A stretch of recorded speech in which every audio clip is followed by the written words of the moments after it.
Nous allons commencer avec ce thème, la partie 20 d'un message de Dieu à ma pause de midi. Et c'est une très grande joie de partager la parole de Dieu et mes frères et sœurs. Et quand la parole de Dieu passe, limitons les commentaires, concentrons-nous, ayez vos Bibles ouvertes. Nous venons avec la mentalité bérienne qui consiste à examiner chaque jour la parole de Dieu pour voir si ce qu'on enseigne est exact. Donc, concentrons-nous sur la parole de Dieu. Voilà, donc moins de commentaires, mes frères et sœurs. Et l'une des plus grandes institutions, et la première et la plus grande institution que Dieu a établie sur terre, c'est le mariage. Avant les gouvernements, avant les universités, avant toute autre structure sociale, la toute première institution que Dieu a établie sur terre, c'est le mariage, et la plus grande institution sur terre est le mariage. Dieu nous a donné des commandements par rapport au mariage. Et ce n'est pas par hasard, mes frères et sœurs, que le mariage est pris d'assaut dans notre génération aujourd'hui, surtout à la fin des temps. Le mariage est pris d'assaut. Satan est en train de détruire les ménages, les foyers, même dans les couples chrétiens et surtout dans les couples chrétiens. Et les mariages ou le foyer conjugal ou le mariage est l'un des grands boulevards par lequel Satan malheureusement entraîne plusieurs personnes en enfer. C'est pour cela que de plus en plus, nous allons consacrer des enseignements, des exhortations à ce sujet qui est précieux, à savoir le mariage. Et mon frère, ma soeur, laisse-moi te dire en introduction que Dieu veut ton bien. Dieu veut que tu sois heureux, que tu sois prospère dans ta famille, dans ton foyer, dans tout ce que tu entreprends. Dieu voudrait que tu sois prospère. Dieu aime ses enfants et il veut le bien pour ses enfants.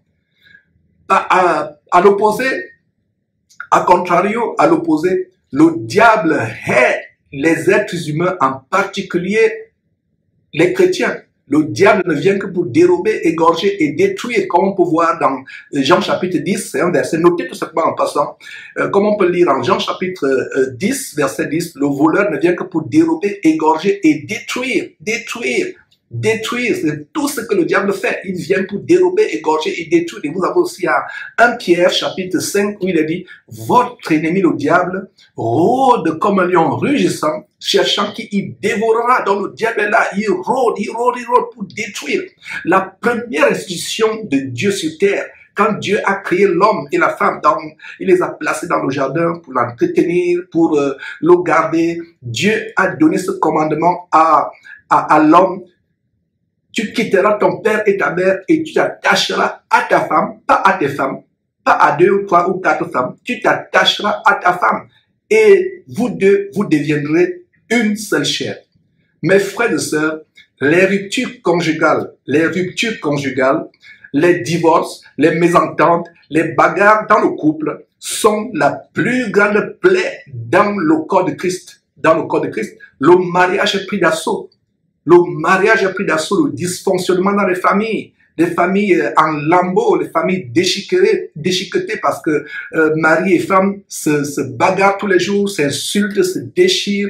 La femme manque de soumission au mari. Le mari est violent, passe le temps à frapper la femme, passe le temps à frapper les enfants, mes frères et sœurs. Le mariage est pris d'assaut. Et aujourd'hui, nous n'allons pas traiter du sujet du divorce ou du sujet, n'est-ce pas, de comment être marié. Il y a un point spécifique, mes frères et sœurs, par rapport au pardon. Le pardon, c'est quelque chose de tellement grand. Beaucoup de chrétiens se retrouveront en enfer parce qu'ils ont manqué de pardonner. Ils se retrouveront en enfer.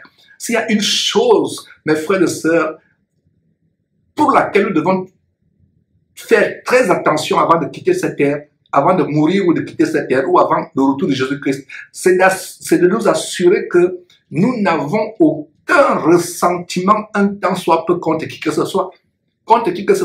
Et les plus grands ressentiments qu'on va avoir, c'est une personne avec qui vous avez été marié. Puisse cet enseignement d'aujourd'hui apporter la guérison émotionnelle à beaucoup de personnes. Peut-être toi qui me suis actuellement, qui a été déchiré, qui a eu le cœur déchiré par un divorce, tu as été abusé par un mari, abusé par une femme, tu as le cœur déchiré. Que cet enseignement d'aujourd'hui t'apporte la consolation, l'encouragement à pardonner, à pardonner. Je vais très brièvement commencer par le sujet du divorce. Mes frères et sœurs, s'il y a quelque chose que Dieu hait par-dessus toute chose, il y a deux choses que Dieu hait au plus haut point. Au plus haut point, c'est l'adultère. C'est-à-dire qu'un homme marié qui trompe sa femme, une femme mariée qui trompe son mari, Dieu hait cela au plus haut point. En dehors de cela, Dieu hait le divorce. Dieu hait le divorce. Est-ce que vous saviez, mes frères et sœurs qui me suivez, qu'il y a une chose que Dieu hait au plus haut point, à savoir quoi? Le divorce ou la répudiation. Dieu n'a jamais créé un homme et une femme pour se marier et divorcer. Le divorce n'existe pas dans le vocabulaire de Dieu. La rupture conjugale, le divorce n'existe pas dans le vocabulaire de Dieu. Un homme qui divorce sa femme ou une femme qui divorce son mari, quelles que soient les raisons, a tout simplement pris la voie de la séduction. La voie de la séduction. Et ce sera l'occasion, mes frères, de venir encore rappeler ces choses, nous galvaniser. Dieu hait le divorce. Est-ce que vous saviez, mes frères, de ce que Dieu hait le divorce?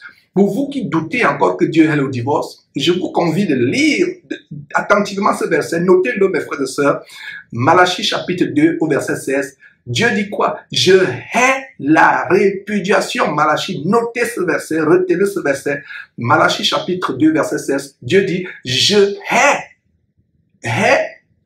Haïr, le verbe haïr est un mot très fort. Dieu a de la haine pour le divorce. Dieu a de la haine pour la répudiation. C'est pour cela que je vous dis, mes frères et sœurs, vous qui êtes jeunes, qui n'êtes pas encore mariés, ne vous mariez pas à la précipitation. Ne vous mariez pas à la hâte. Une fois que vous vous êtes mariés, il n'y a plus possibilité de faire demi-tour. Il n'y a plus possibilité, absolument possibilité de faire demi-tour. Une fois que vous êtes mariés, c'est fini. Voilà comment se passe le mariage des chrétiens. Il y a un fossé qui vous sépare. Chacun vient de son côté, traverse par un pont, arrive, mes frères et sœurs, sur une île. Et cette île-là, vous deux, vous allez naviguer toute votre vie, vous allez y habiter toute votre vie. Et quand vous traversez, vous quittez le célibat, vous traversez sur ce pont, vous arrivez sur cette île, vous prenez votre bidon d'essence, vous brûlez le pont par lequel vous êtes venu pour rencontrer votre époux, votre épouse. Chacun de vous brûle ce pont et vous vous retrouvez ensemble. Et une fois que vous avez brûlé ce pont, ça veut dire qu'il n'y a plus possibilité de faire marche arrière. Si l'un d'entre vous décide de faire marche arrière, il va tomber dans un ravin. Et ce ravin, c'est l'enfer. Mes frères et sœurs, notez ce verset, Malachie chapitre 2, verset 16. Dieu dit, je hais la répudiation ou le divorce. Je hais la répudiation ou divorce, dit l'Éternel des armées. Lisons attentivement Matthieu chapitre 19. J'y suis déjà, mes frères et sœurs. Matthieu chapitre 19. Lisons attentivement. Et ça, ce n'est qu'une introduction parce que le sujet de cet enseignement de ce midi, à ma pause de midi, c'est comment, mes frères et sœurs, le pardon entre époux est un grand secret pour nous guérir émotionnellement. C'est par là qu'on va finir cet enseignement. Mais en introduction, nous sommes en train de voir comment Dieu a en horreur le mariage. Ne prenez pas à la légère un vœu sacré. Allez lire Ecclésiaste, il y a un verset qui dit en Ecclésiaste chapitre 5, ne prends pas à la légère un vœu sacré. Et il n'y a pas plus grand vœu sur terre qu'un homme qui dit à sa femme, qui dit à sa fiancée, je me marie à toi jusqu'à ce que la mort nous sépare. Et vous aussi, fiancé, femme, vous dites à votre fiancé homme, je me lie à toi jusqu'à ce que la mort vous sépare. Et vous le dites devant Dieu, parce que je suppose que vous êtes chrétien, et cet enseignement s'adresse d'abord aux chrétiens.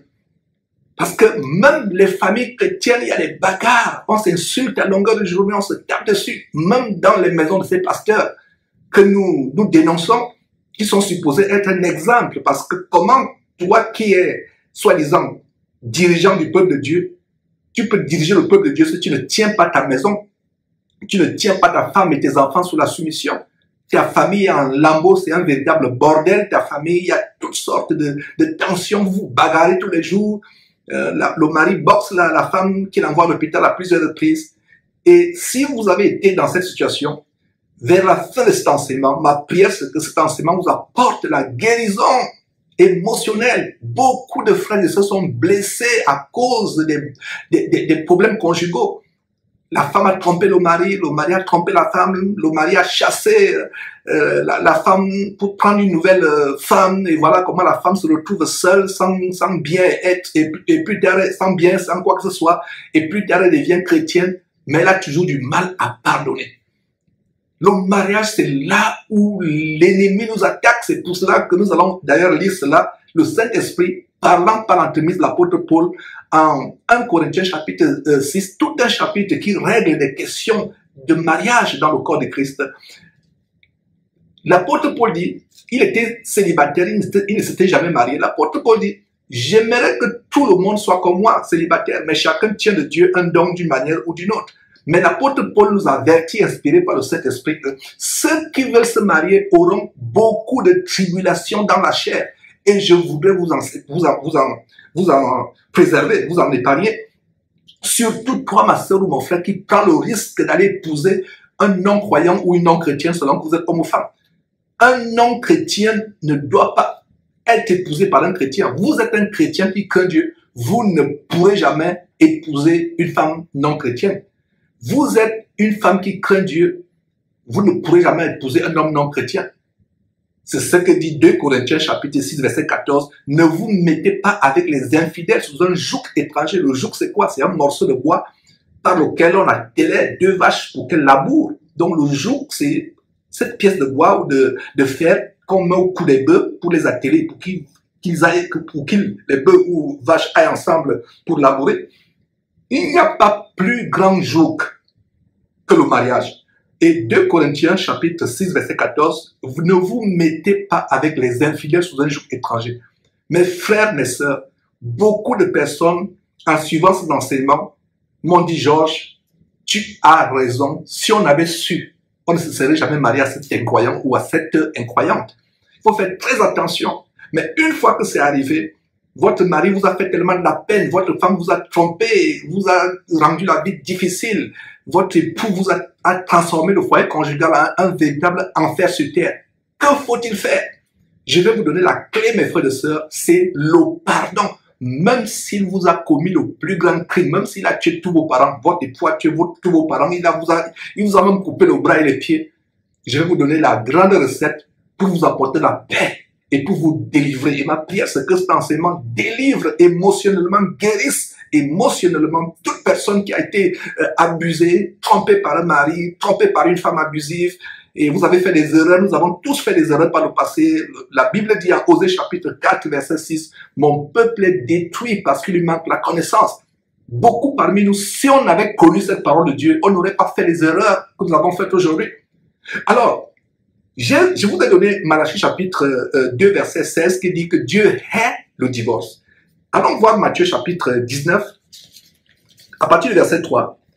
Les pharisiens, qui étaient ces hommes religieux, ils ne connaissaient pas Dieu, ils n'avaient pas l'amour de Dieu, ils avaient l'apparence de la piété, c'était des hommes religieux, parce qu'un homme religieux, c'est quelqu'un qui a l'apparence de la piété, il craint Dieu, il donne aux gens l'impression qu'il craint Dieu, qu'il aime Dieu, mais ce n'est que l'apparence.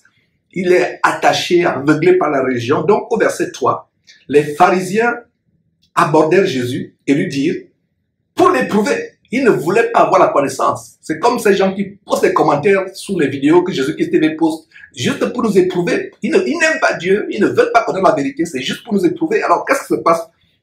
L'histoire se répète aujourd'hui, comme au temps de Jésus-Christ, verset 3, Matthieu chapitre 19, verset 3. Alors, les pharisiens abordèrent Jésus et dirent, pour l'éprouver, est-il permis à un homme de répudier sa femme pour un motif quelconque? Pour un motif quelconque. Regardez la réponse de Jésus-Christ. Et si vous êtes chrétien à partir d'aujourd'hui, vous allez mettre en pratique cette parole. Verset 4, Jésus répondit, n'avez-vous pas lu que le Créateur au commencement fit l'homme et la femme? Et il réfère à ce qui se passe au jardin d'Éden en Genèse. D'ailleurs, on a fait une étude de Genèse pendant 10 mois, verset après verset, une étude approfondie. Allez lire cela. Donc, Jésus renvoie à ce qui se passe en Genèse. En Genèse. Et qu'est-ce qu'il dit? Verset 5. Et qu'il dit, Dieu dit, c'est pourquoi l'homme quittera son père et sa mère et s'attachera à sa femme, pas à ses femmes, à sa femme, une femme dont la polygamie ne vient pas de Dieu, la polygamie est du diable, donc s'attachera à sa femme, et les deux deviendront une seule chair. Verset 6. Ainsi, ils ne sont plus deux, mais ils sont une seule chair, que l'homme donc ne sépare pas ce que Dieu a joint, pardon. Excusez-moi, que l'homme ne sépare pas ce que Dieu a joint. Que Dieu ne sépare pas ce que, que l'homme ne sépare pas ce que Dieu a joint. Pas de divorce. C'est la même chose qu'on a vu en Malachie chapitre 2 verset 16 où il est dit Dieu hait la répudiation. Je hais la répudiation, je déteste. Haïr signifie que vous détestez avec passion quelque chose. Donc Dieu déteste avec passion, Dieu haït avec passion le divorce. Je me rappelle à l'époque que j'avais des dossiers de divorce, mes frères et sœurs, et pensant être chrétien à l'époque et travaillant à la justice au Gabon comme avocat, il y a eu des clients qui m'ont vu, pour des dossiers de divorce. Je regrette aujourd'hui, un avocat sérieux qui est chrétien ne doit même pas cautionner le divorce. Quelqu'un vient vous voir pour divorcer, essayez de les réconcilier, mais s'ils ne veulent pas être réconciliés, ne faites pas leur divorce. Ne faites pas leur divorce. Le divorce n'existe pas dans le plan de Dieu. Le divorce n'existe pas dans le plan de Dieu. Donc, regarde le verset 7. Donc, Jésus leur a répondu que ils ne sont plus deux. Parce que le divorce signifie quoi? Vous vous êtes coupés vous-même. Voilà ce que signifie le divorce. Parce que quand vous vous mariez, homme et femme, vous devenez combien de chairs? Deux chairs ou une seule chair? C'est le verset 6. Ainsi, ils ne sont plus deux. Ils sont une seule chair. Donc, le divorce signifie quoi? Quand vous divorcez, mon frère, ma soeur, qu'est-ce que ça se passe? Vous prenez une épée, vous vous coupez en deux. Vous-même, vous vous coupez en deux. Et toute personne qui a divorcé jusqu'à sa mort, si ce n'est pas la volonté de Dieu, n'aura jamais la paix. Je mets quiconque au défi de vous montrer quelqu'un qui a divorcé de sa femme ou une femme qui a divorcé de son mari et qui a la paix, c'est dans Jésus-Christ. Montrez-moi, je vous mets au défi. C'est pas possible. Vous avez la souffrance tous les jours, les tourments, vous avez la rancœur. Et des fois, même ça aboutit au meurtre. Vous voyez votre ancienne épouse, votre ancien époux qui s'est remis avec une autre femme. Vous passez dans la rue, vous les voyez, vous avez l'impression qu'on a versé l'essence dans votre cœur, comment le cœur est en train de vouloir s'exploser. C'est comme si on a mis une bombe qui explose, qui brûle votre cœur. Combien de personnes se sont suicidées après un divorce? Je ne vous raconte pas une histoire qui vient de loin. Une petite que j'ai vue grandir au Cameroun, elle a été tourmentée, je ne sais pas ce qu'il a pris, elle a rendu la vie difficile à son mari et finalement ils sont séparés. Le mari s'est suicidé. C'est une petite que j'ai connue.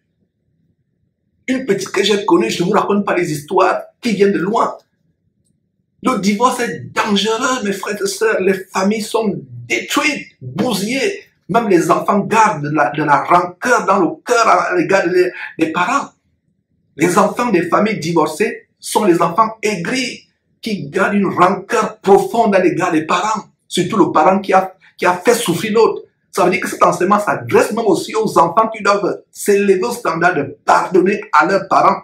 Le parent qui a fait souffrir l'autre. De pardonner. Je vous assure, ceux qui pensent que le divorce est possible, bibliquement ce n'est pas possible. C'est pour cela que jeunes gens, ne vous mariez pas à la légère. Ne vous mariez pas avec précipitation. Ne vous mariez pas par un coup de foudre. Ne vous mariez pas parce que vous avez vu une femme qui va dans la rue, qui dandine, qui paraît, surtout avec tous ces artifices de beauté d'emprunt aujourd'hui. Ne vous faites pas séduire par les artifices de beauté d'emprunt. Demandez à Dieu de vous donner une femme selon son cœur, parce que le cœur de Dieu selon le cœur de Dieu. Je crois véritablement, mes frères et sœurs, que quand Dieu, sur la base de l'histoire selon laquelle Dieu, en créant Ève, a fait dormir Adam, a fait sortir Ève de la côte d'Adam. En conclusion, moi, votre frère Georges, je suis convaincu que chaque homme a sa femme quelque part sur terre, son Ève quelque part sur terre, et chaque femme a quelque part sur terre son Adam. Pourquoi les chrétiens aujourd'hui se retrouvent mal mariés? Tu te retrouves avec une côte qui ne te va pas.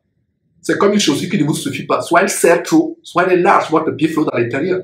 Parce que vous n'avez pas patienté que Dieu vous donne votre Ève, selon si vous êtes une femme, si vous êtes un homme, pardon, et que Dieu vous donne votre Ève si vous êtes un homme, que Dieu vous donne votre Adam si vous êtes une femme, ou Dieu vous donne votre Ève.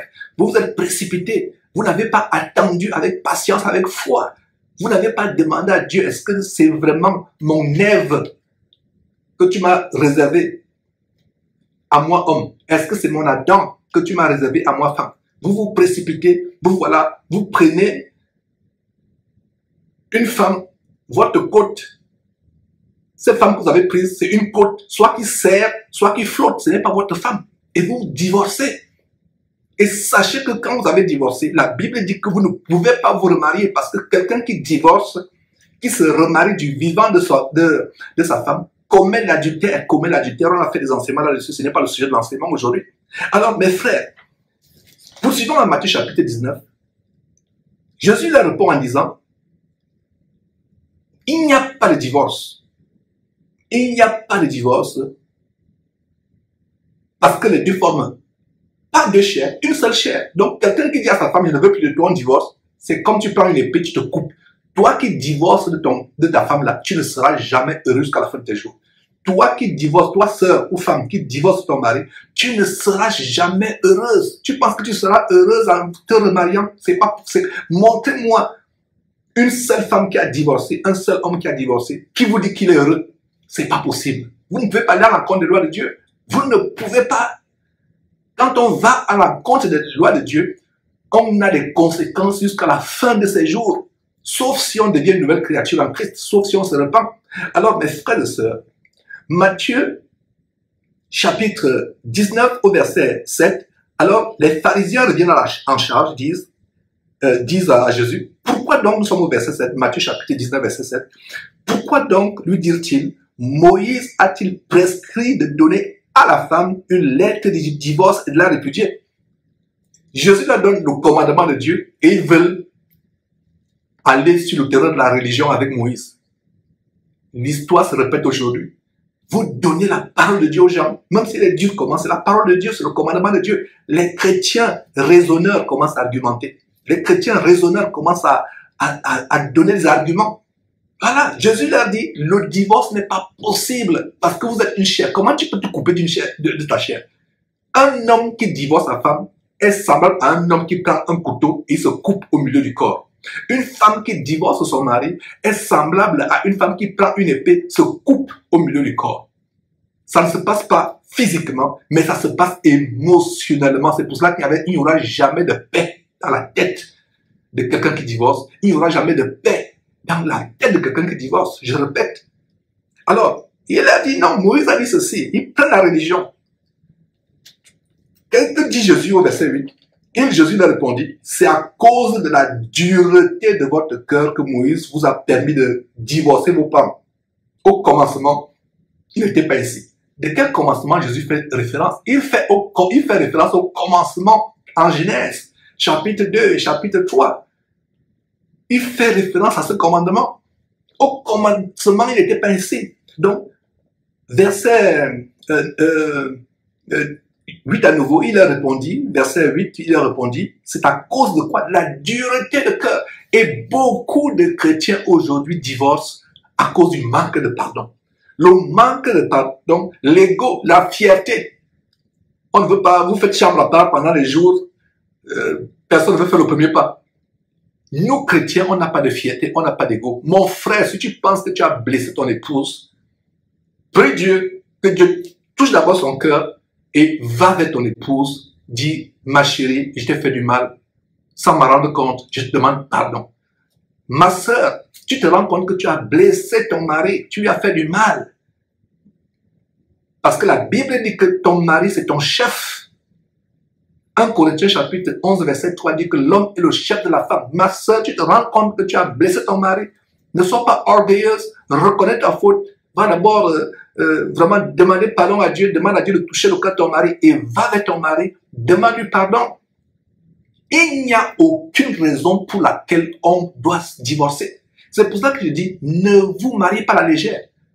Et dites, je regrette après. En Ecclésiaste chapitre 5, il a dit, ne prenez pas à la légère un vœu sacré et ne réfléchissez pas Ne dites pas, oh, c'était une advertence. Oh, je me suis trompé. Oh, je n'avais pas bien réfléchi. Non, il est tard. Et il n'y a pas de divorce. Il n'y a pas de divorce, mes frères et sœurs. Et le Saint-Esprit reprend cela par l'entremise de l'apôtre Paul. Exactement ce que Jésus a enseigné. Donc, terminons d'abord avec Jésus en Matthieu chapitre 9. Mais je vous dis que celui qui répudie sa femme, sauf pour cause d'infidélité, et en épouse une autre, commet l'adultère. Donc voilà, il y a des enseignements sur comment, si vous épousez un homme qui a été divorcé, ou un homme qui est divorcé, vous femmes, ou vous frères épousez une femme divorcée, vous commettez l'adultère. Donc ça veut dire que si tu me suis actuellement, tu es en train de contempler te marier, tu as un fiancé qui a été marié avant, ma soeur, pars de là. Mon frère, pars de là si tu es fiancé à une femme qui a été mariée avant. Pars de là. Et maintenant, pour vous qui êtes déjà marié à quelqu'un qui est divorcé, vous êtes dans l'adultère. Ne dites pas que je vais rester là, je vais demander pardon à Dieu. Dieu va me pardonner. Non, non, non, non, non. Allez bien examiner Proverbe chapitre 28, verset 13 qui dit que celui qui cache ses transgressions ne prospère point, mais celui qui les avoue, et les délaisse, obtient miséricorde. Donc, pour obtenir miséricorde, il y a une double démarche. Il y a deux choses à faire. Vous dites à Dieu, je reconnais que j'étais dans l'adultère. Je reconnais que j'ai péché par ignorance. Deuxième chose, vous sortez de ces relations adultérines. Vous mettez fin, vous dites à votre conjoint, ça va faire mal. Jésus a dit, pour entrer dans le royaume de Dieu, même s'il faut couper le bras, percer l'œil, il faut le faire. Mieux vaut entrer avec un bras coupé dans le royaume de Dieu. Couper le bras, ça fait mal, n'est-ce pas? Donc, s'il y a un péché qui vous empêche d'entrer dans le royaume de Dieu, coupez ce bras, coupez cet œil, coupez ce membre qui vous empêche d'entrer dans le royaume de Dieu. Donc, si vous êtes marié à un homme divorcé, si vous êtes marié à une femme divorcée, mettez fin à ces relations. Peu importe, il y a eu des enfants, peu importe. C'est pas le sujet de cet enseignement d'aujourd'hui.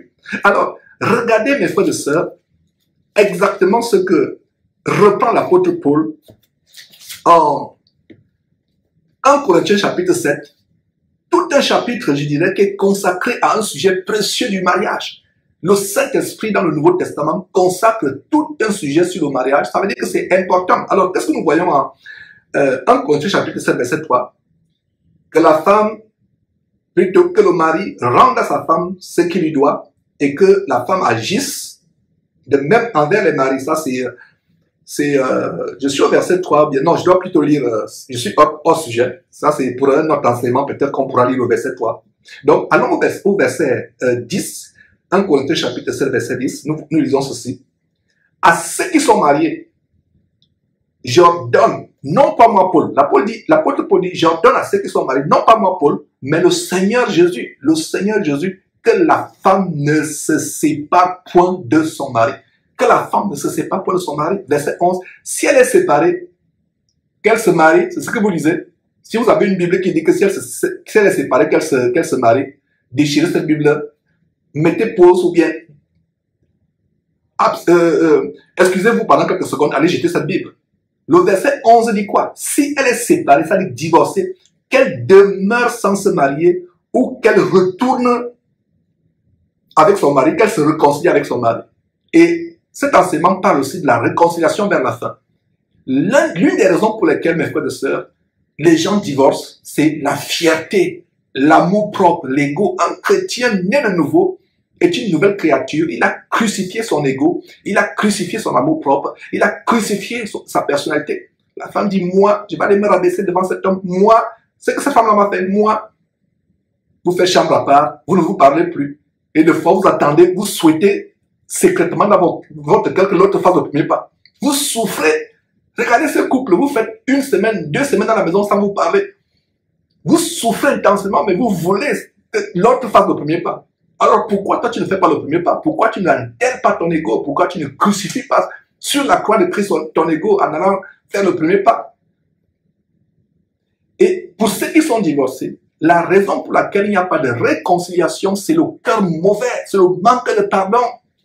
Alors, verset 11, si la femme est séparée, qu'elle demeure sans se marier ou qu'elle se réconcilie avec son mari et que le mari ne répudie point sa femme. Donc, vous comprenez que dans le plan de Dieu, il n'y a pas de divorce, il n'y a pas de répudiation. Malachie chapitre 2, verset 16, Dieu dit, je hais la répudiation. Verset 12, aux autres, ce n'est pas le Seigneur, c'est moi qui dis, si un frère a une femme non croyante, qu'elle consente à habiter avec lui, qu'il ne la répudie point. C'est-à-dire que si vous avez commis une erreur, vous ne connaissez pas le commandement de Dieu de 2 Corinthiens chapitre 14 qui vous interdit de vous mettre avec les infidèles sous un joug étranger. Vous avez commis une erreur, vous épousez, vous homme, une femme non croyante, c'est au verset 12, et si cette non-croyante ne trouve pas d'inconvénient à habiter avec vous, à cohabiter avec vous, vous ne la répudiez pas. Et le verset 13 dit, de même pour les femmes, verset 13, 1 Corinthiens chapitre 7, verset 13, et si une femme a un mari non croyant et qu'il consente à habiter avec elle, qu'elle ne répudie point son mari. Qu'elle ne répudie point son mari. Vous voyez à quel point la répudiation n'est pas dans le vocabulaire de Dieu, n'est pas dans le plan de Dieu. Donc si toi, mon frère, toi, ma soeur, tu me suis actuellement, tu contemplais, tu entrevoyais divorcer, il n'y a pas possibilité de divorcer. Quand vous vous êtes marié, c'est fini, il n'y a plus possibilité de faire marche arrière. Il y a des gens qui vont me dire, mais Georges, il est sur le point de me tuer, il m'a déjà percé l'œil, il m'a déjà coupé un bras, il risque de me tuer, il fait du mal à mes enfants, est-ce qu'il doit rester? Mon frère, ma soeur, tu dois rester. C'est Dieu ce que je suis en train de dire, mais tu ne peux pas divorcer, tu ne peux pas. Il n'y a aucun motif. Tout ce que tu peux faire, c'est porter ta croix comme Jésus-Christ a porté notre croix et prie pour ta femme, prie pour ton mari pour que Dieu puisse le changer ou la changer. Tu ne peux pas divorcer. C'est pas possible de divorcer, mais mon frère, ma soeur, c'est pas possible. Donc, jeunes gens, vous qui n'êtes pas encore mariés, je vous en supplie, je me mets à genoux devant vous, je vous en supplie avec larmes, ne vous mariez pas à la précipitation. Parce qu'une fois qu'on est marié, c'est fini, il n'y a plus possibilité de retour. Voilà. Et, comme je l'ai annoncé, faisons la transition sur le sujet même qui fait l'objet de ce partage, qui est au cœur, à savoir que le pardon entre époux, le pardon, excusez-moi, le pardon en général même, c'est une grande recette, c'est un grand médicament pour la guérison émotionnelle. Mais le pardon, principalement entre époux, parce qu'il n'y a pas, mes frères et sœurs, plus grande blessure émotionnelle, il n'y a pas plus grande blessure émotionnelle que la blessure entre mari et femme, qui sont séparés ou qui vivent la misère ou qui se déchirent. Il n'y a pas plus grande blessure. Tu manques de sommeil, tu manques d'appétit. C'est pour ça que le mystère du mariage est tellement grand. Parce que quand vous vous mariez, vous formez une même chair. Quand vous avez des problèmes avec votre femme, c'est comme si vous vous poignardez vous-même. Quand vous avez des problèmes avec votre mari, c'est comme si vous vous égorgez vous-même. Puisse Dieu restaurer les familles chrétiennes. Ma prière, c'est que cet enseignement ne te laisse pas stérile, mais qu'il soit fertile dans ta vie, qu'il produise quelque chose et transforme ta vie, transforme ta famille. Demande à Dieu de bénir ton foyer, de bénir ton foyer, de bénir ton foyer. Demande à Dieu de changer ton époux qui te rend la vie difficile. Demande à Dieu de changer ton mari qui transforme votre foyer conjugal en un enfer. Cela est possible. Mais même si la réponse de Dieu ne vient pas encore, tout ce que tu peux faire, c'est de supporter. On ne se marie pas avec précipitation. Une fois qu'on s'est marié, plus de possibilité de se séparer. Comme on vient de voir dans 1 Corinthiens chapitre 7, le seul cas où on peut divorcer, c'est si on est marié à un incroyant et l'incroyant décide lui-même de partir. C'est pas vous qui allez prendre la décision de partir. Le chrétien ne divorcera jamais. Donc, deux chrétiens, couple où il y a deux chrétiens, mari et femme chrétiens, aucun d'eux ne va divorcer. Maintenant, si vous vous êtes marié par erreur avec un incroyant ou une incroyante, ce n'est pas vous qui allez divorcer. Jamais. Si vous divorcez, vous commettez un péché. Il y a un péché grave qui consiste à prendre l'initiative du divorce. L'initiative du divorce ne vient pas de l'homme chrétien ou de la femme chrétienne. Il y a même des couples où la femme, le mari vous impose, l'homme, la femme vous impose d'aller au tribunal, d'aller signer. Mon frère, ma soeur, ton mari t'amène au tribunal pour aller signer le divorce. Ta femme t'amène au tribunal pour aller signer le divorce. Rappelle-lui ces versets bibliques qu'on a vus. Rappelle-lui Matthieu chapitre 19, du verset 3 au verset 9. Rappelle-lui 1 Corinthiens chapitre 7, du verset 10 au verset 13. Dis-lui que je ne signerai pas, parce que si je signe mon entrée en enfer. Je signe mon entrée en enfer, parce que divorcer, c'est un grand péché. C'est un péché dont vous ne pourriez même jamais vous repentir. Maintenant, si vous avez fait cela, n'ayant pas cette connaissance, allez à Dieu, demandez à Dieu, dites, Seigneur Dieu, je ne connaissais pas ces choses que j'enseigne aujourd'hui. Je dis dans l'ignorance, pardonne-moi. Mais connaissant ces choses, vous divorcez, vous signez votre entrée en enfer. Donc, si votre époux vous amène à signer au tribunal ou à la cour ou devant une autorité quelconque votre divorce, refusez. Et la personne dit, ok, moi, je suis là, fais toute procédure que tu penses être bonne pour toi, je te regarde. Mais une fois maintenant que vous êtes divorcé, s'il n'y a pas le pardon, ce sera des blessures émotionnelles béantes. Certains se suicident. Il y a des hommes ou des femmes qui peut-être ne sont pas suicidés, n'ont pas eu le courage de se donner la mort, mais versent dans la drogue. Ils deviennent addicts, l'accoutumance à la drogue, à la boisson. La vie est détruite. Pourquoi? Parce qu'il n'y a pas de pardon. Et s'agissant de pardon, pardonner à quelqu'un qui nous a fait du mal, pardonner à quelqu'un qui nous a fait du mal, c'est l'acte le plus égoïste qu'il soit. Les gens vont me dire, mais Georges, pourquoi tu dis que l'acte le plus égoïste qu'il soit, c'est de pardonner? Parce que quand vous pardonnez à quelqu'un, ce n'est pas le bien que vous faites à cette personne, c'est vous faites le bien à vous-même. Vous faites le bien. Comme cette histoire de cette maman ici aux États-Unis, j'ai écouté son histoire de comment son mari l'a prise de chez ses parents. Elle était jeune, une enfant, elle ne connaissait pas d'autres hommes, elle n'avait jamais connu d'homme. Son mari l'a prise, l'a menée aux États-Unis.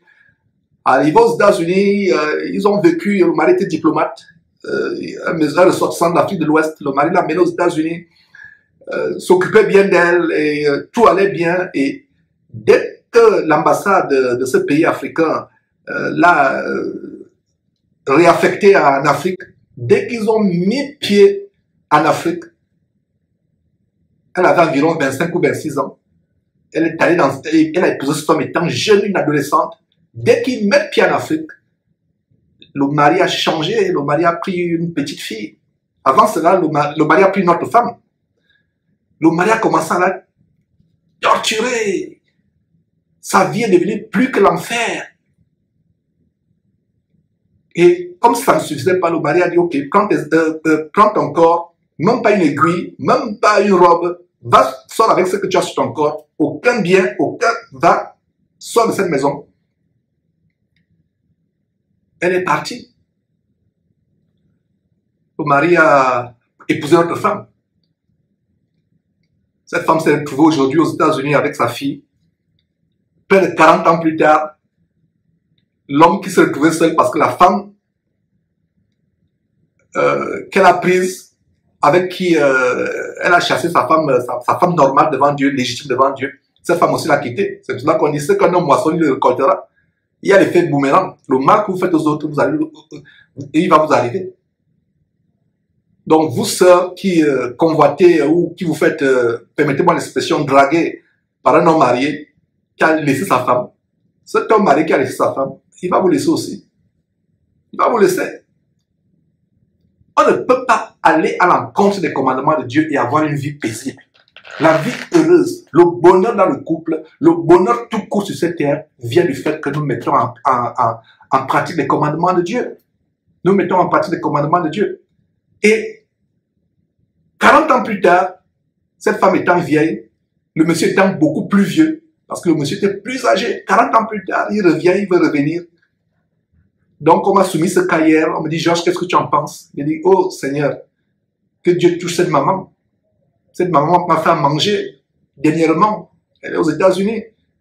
Quand j'ai écouté cette histoire hier, ça m'a fendu le cœur. La maman a dit, je ne veux rien entendre. Parce que le monsieur est en train de passer maintenant par la fille. Il a fait souffrir les enfants qu'il a eu avec cette famille. Il a fait souffrir cette famille. Il y a des blessures béantes dans le cœur de cette femme, de ses enfants. Se trouvant seul aujourd'hui, vieux, rejeté par tout le monde, pense maintenant que, oh, il y a 40 ans de cela, j'ai laissé partir une femme pourtant qui était calme, qui me supportait, un véritable trésor. Et si vous voyez cette maman, quelle bonté de cœur à cette femme. Et ses enfants disent que c'est comme ça qu'elle a toujours été. Mais le monsieur a été tourmenté, est allé prendre une demoiselle, visiblement à l'allure frivole et voluptueuse. Voilà comment il a détruit sa propre vie. Aujourd'hui, il veut revenir. Et dans ce cas, qu'est-ce qu'il faut faire? La femme dit, non, je ne peux plus repartir. Même en entendant parler de lui, j'ai des maux de tête. C'est comme si on a mis le feu dans mon cœur. Si tu es dans cette situation, que ce soit cette maman, la parole de Dieu te demande de pardonner. Et si tu as du mal à pardonner, demande à Dieu de te donner le courage de pardonner. Maintenant, si tu ne veux pas repartir avec cet homme, Dieu ne peut pas te forcer de repartir. Il n'y a aucun verset qui dit que Dieu te force de repartir avec un homme qui t'a fait du mal. Dieu te force. Il n'y a aucun verset qui le dit dans la Bible. Parce que ce n'est pas toi qui as mis fin au divorce, c'est lui qui a mis fin au divorce. C'est un incroyant, il est parti. Il est allé commettre la fornication, il s'est souillé avec d'autres femmes, il revient. Et je vous parle d'une femme qui est pieuse, qui craint Dieu, qui est versée, qui passe le temps à lire la Bible. Et elle a du mal à se souiller encore avec cet homme. Donc si elle ne peut plus repartir en arrière, il n'y a pas de problème. Si elle décide de partir en arrière, il n'y a pas de problème. La décision dépend d'elle. Mais le fait qu'elle ait les bouffées de chaleur, le fait qu'elle ait le cœur qui s'embrasse, quand elle pense à ce monsieur, ce n'est pas un sentiment normal.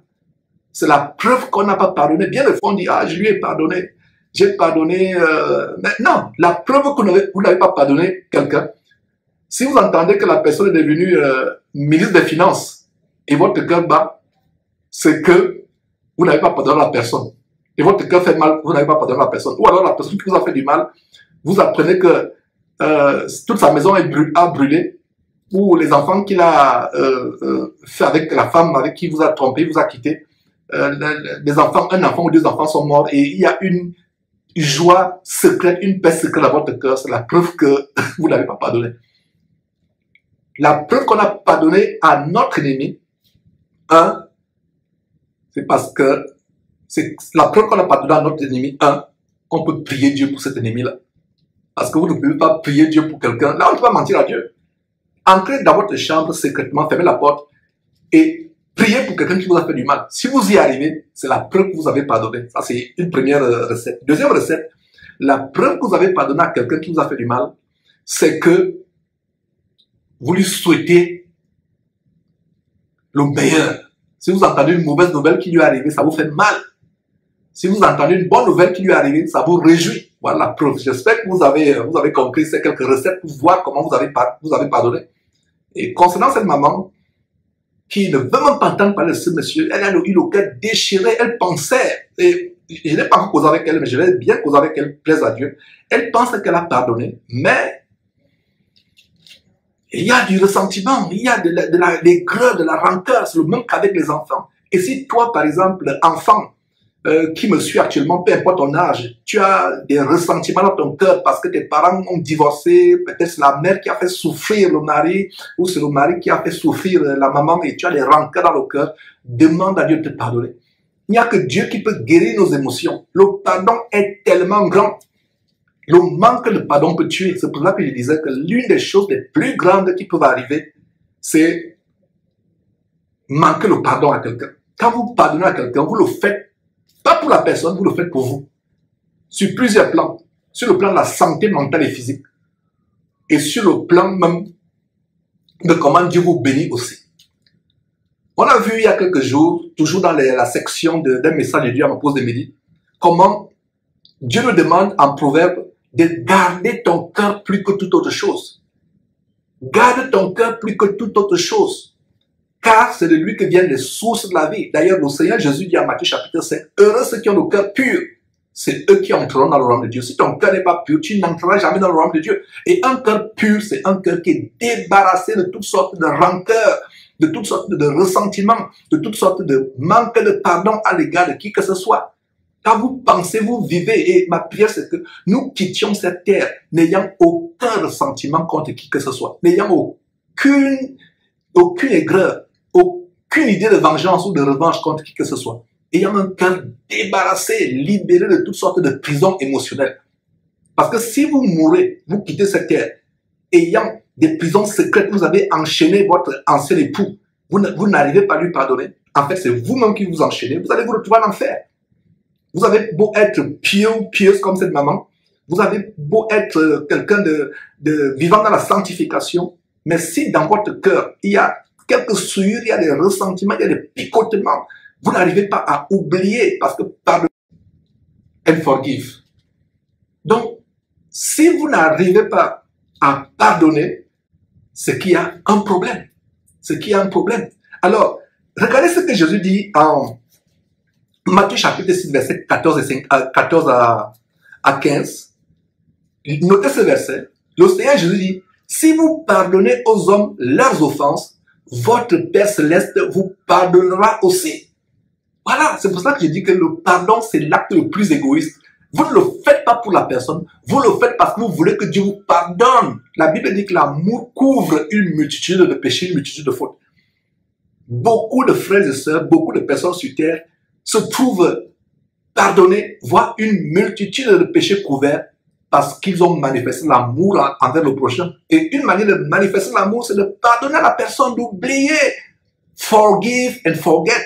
C'est-à-dire que tu pardonnes et tu abandonnes tout ressentiment de ton cœur. Tu pardonnes et tu oublies tout ce que la personne t'a fait.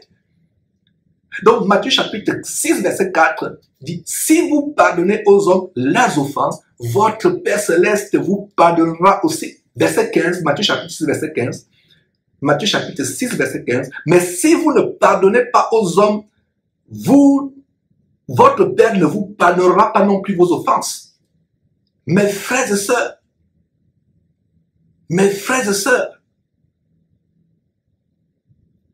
voilà ce que dit la parole de Dieu.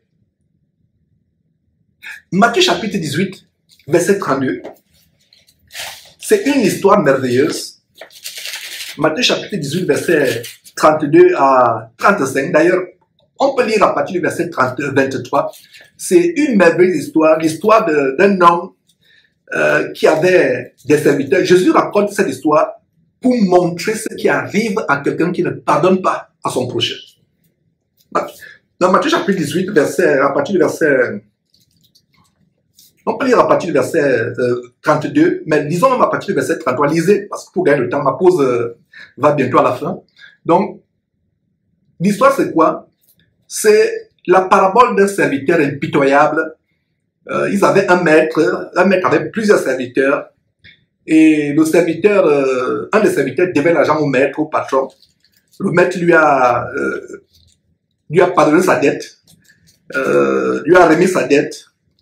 Et ce serviteur à qui le maître a remis la dette était aussi le créancier de notre serviteur. C'est-à-dire qu'un serviteur, comme notre serviteur, lui devait l'argent, lui à qui le maître a tout remis. Alors, au lieu... Et il est venu d'ailleurs, ce serviteur est venu vers le maître, il dit vraiment, je te demande pardon, sois patient envers moi, je te dois de l'argent. Il s'est prosterné, il s'est mis à genoux, vraiment, sois patient, je vais te payer tout. Et le maître, au verset 27, ému de compassion, le maître de ce serviteur le laissa aller et lui dit non, ta dette, il n'y a pas de problème, j'efface ta dette. Alors, donc, dès que ce serviteur est sorti, content, il rencontre un de ses compagnons qui lui devait aussi 100 deniers. Il le saisit, il le trangle, il dit paie-moi, paie-moi, paie-moi. Il oublie qu'on lui a remis tout, on a effacé sa dette il y a quelques instants. Donc son compagnon se jette à terre, le supplie, exactement comme lui-même se jette à terre devant le maître. Donc son compagnon se jette à terre, dit oh, sois patient, s'il te plaît, je vais te payer. Mais l'autre serviteur à qui le maître a remis la dette dit non, non, non, non, je ne niette, il n'y a rien, niette, jamais, je ne te laisse pas, tu n'auras pas la peine tant que tu me payes. Alors il amena son compagnon, le jeter en prison, jusqu'à ce que son compagnon paya. Alors les autres compagnons, les autres serviteurs ayant vu ce qui était arrivé, furent tellement attristés, profondément attristés, qu'ils allèrent raconter à leur maître tout ce qui s'était passé. Alors, lisons le verset 32. Alors le maître fit appeler ce serviteur et lui dit, méchant serviteur, je t'avais remis en entier ta dette parce que tu m'en avais supplié. Ne devais-tu pas aussi avoir pitié de ton compagnon comme j'ai eu pitié de toi? Verset 34. Et son maître irrité le livra au bourreau jusqu'à ce qu'il eût payé tout ce qu'il devait. Ouais, alors que sa dette, ses péchés avaient déjà été effacés, sa dette avait été déjà effacée, le maître a remis toutes les dettes à jour, tous les péchés à jour, et il a payé jusqu'au dernier centime. Le verset 35, regardez comment Jésus conclut. C'est ainsi que mon Père Céleste vous traitera si chacun de vous ne pardonne à son frère de tout son cœur. Donc c'est pour cela que j'ai dit que quand vous pardonnez à quelqu'un qui vous a fait du mal, c'est d'abord pour vous-même, c'est pour votre propre bien. Non seulement vous vous libérez émotionnellement, la Bible dit que l'inquiétude dans le cœur d'un homme là-bas, parce que quand vous pardonnez à un ancien époux, à un ex ou une ex qui vous a fait du mal, vous arrivez à pardonner, c'est un soulagement. Vous avez la paix, vous avez l'impression qu'un fardeau est sorti de votre corps. Mais tant que vous n'arrivez pas à pardonner, il y a les bourreaux auxquels vous êtes livrés. Ces bourreaux, c'est quoi? La dépression, d'autres le suicide, les tourments, les bourreaux. Regardez bourreaux. La Bible en anglais parle de tormentors. Verset 34, comment le maître le livre au bourreau, et le verset conclut en disant que si quelqu'un ne pardonne pas son prochain, Dieu va le livrer au tourmenteur. Tormentor signifie tourmenteur. Ma compréhension, c'est que c'est spirituel aussi. C'est spirituel. Donc, si tu ne pardonnes pas à ton époux ou à ton épouse, Dieu va te livrer aux démons tourmenteurs. Aux démons tourmenteurs. De quels démons s'agit-il? Les démons de suicide, les démons de dépression, les démons de AVC, crise cardiaque, arrêt cardiaque. Les démons, est-ce que vous comprenez maintenant, mes frères et sœurs, la grandeur de la parole de Dieu? Bourreau ici signifie les démons tourmenteurs. Ils sont nombreux. Beaucoup de démons tourmentent des personnes, surtout des couples mariés. À cause de quoi? La jalousie, l'aigreur. Oh, elle m'a quitté pour aller épouser un jeune homme. Elle m'a quitté pour épouser le voisin du quartier. Je suis prêt à commettre un meurtre. Le meurtre que tu vas commettre là, ne pense pas que c'est toi qui as commis le meurtre. C'est le démon tourmenteur qui t'amène à commettre le meurtre pour détruire encore ta vie. Tu te retrouves en prison et tu meurs même en prison. Soit tu te suicides pour te retrouver en enfer. Soit tu as la dépression, et cette dépression cause toutes sortes de maladies, diabète, cancer et autres. Regardez, vous n'avez plus la paix, vous êtes détruits. N'oubliez pas l'un des versets par lequel on a commencé, Jean chapitre 10, verset 10. Le voleur ne vient que pour dérober, égorger et détruire. Mes frères et sœurs, donc Jésus raconte cette histoire pour montrer ce qui arrive à celui qui manque de pardonner. Et c'est encore plus grave si vous manquez de pardonner à votre époux, parce que votre époux, c'est encore plus grave, parce que vous êtes une même chair avec votre époux. Ma soeur, mon frère, vous êtes une même chair avec votre épouse. Ça fait encore beaucoup plus mal. Si vous manquez de pardonner à votre époux, à votre épouse, c'est contre vous-même. Vous serez livré à ces démons tous les jours, au point où soit vous allez vous suicider, les démons de suicide, soit vous aurez constamment la dépression, démons de dépression, soit vous aurez les attaques cardiaques, démons d'attaque cardiaque. C'est les bourreaux. Pourquoi? Parce que vous n'êtes pas parvenu pour vous dire. Le Seigneur a payé toute ma dette sur la croix. Jésus a effacé toute ma dette sur la croix. Je ne permettrai point à mon cœur ou à mon âme d'exiger le paiement d'une dette de qui que ce soit. Que ce soit une épouse qui m'a trompé, que ce soit les enfants qui m'ont bousillé la vie, que ce soit les parents qui m'ont détruit la vie, je paye ma dette. Je les libère de mon cœur. Je pardonne. Mes frères et sœurs, j'espère que cet enseignement vous a béni, vous a galvanisé, vous donne le courage de vous élever à ce standard où vous avez un cœur pur, un cœur débarrassé de toute angoisse, de toute aigreur, de tout esprit de ressentiment. Voilà ce genre d'enseignement, mes frères et sœurs, que par la grâce de Dieu, nous partageons à ma pause de midi. Envoyez ces liens. Faites passer le message autour de vous qu'il y a des grands enseignements qui passent pour les chrétiens qui prennent leur vie chrétienne, leur marche en Christ au sérieux. Vous connaîtrez la vérité vous affranchira.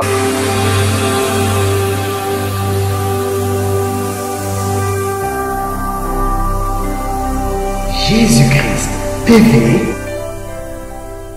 vous connaîtrez la vérité et la vérité vous affranchira.